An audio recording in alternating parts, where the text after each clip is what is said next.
దోస్తులు, మా చుట్టాలు, తెలిసినోళ్ళు, తెలవనోళ్ళు అందరూ ఒకటే ఫోన్లు. నువ్వు మెట్రో రైలు బండి ఎక్కినవా, నువ్వు మెట్రో రైలు ఎక్కినవా అని.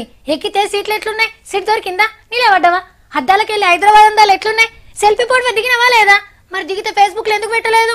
ఇగో ఇట్లా మెట్రో రైలు ఉరికినంత ఈ స్పీడ్ గా ప్రశ్నలు ఇడిసిరు నా మీదకి. ఓ ఇప్పుడు కాదు, ఓ 365 రోజుల కిందట. మెట్రో రైలు కూతబెట్టి బరాబర్ ఏడాది. నిరుడు ఇదే దినం మెట్రోలా మోడీ సారు, కేసీఆర్ సార్ పాదం మోపి ఫస్ట్ ప్రయాణం చేసిర్రు. పార్కులు, సినిమాలకు పోయినట్టే ఫ్యామిలీలు వచ్చి బండిలో తిరిగిండ్రు 1 నెల రోజులు. పనేం లేకున్నా పట్నం శివార్లకు వచ్చి ఉప్పు తీర్చుకున్నారు కొందరైతే. అదో సంబరం మరి. 365 రోజులల్లా 3,22,00,000 మంది ఎక్కి తిరిగిర్రట. ఎంత లేదన్నా రోజుకో 1,50,000 మంది ఎక్కుడు గ్యారెంటీ అంటున్నారు ఆఫీసర్లు. నాగోల్కెళ్ళి మియాపూర్ రూట్ల ఫస్ట్ పట్టాలెక్కితే అటెంక ఎల్బీ నగర్ నుంచి అమీర్పేట దాకా తిప్పుతుర్రు. ఎక్కడిది చూస్తుండగానే మనం దిగాల్సిన స్టేజ్ వస్తుంది. అబ్బా ఇంకా జరంత దూరం పోతే ఎంత బాగుండు అని అనిపిస్తుందట చాలా మందికి.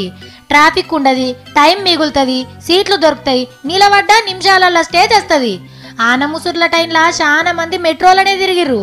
లేడీస్ కి సెపరేట్ భోగి, మోగోళ్ళు కూసుంటే 500 రూపాయల ఫైన్. మళ్ళా చాయ్ సమోసా కాంచెల్లి సూపర్ మార్కెట్ల దాకా అన్ని దొరకబట్టే స్టేషన్లనే.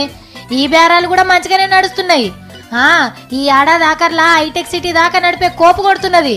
Happy birthday metro.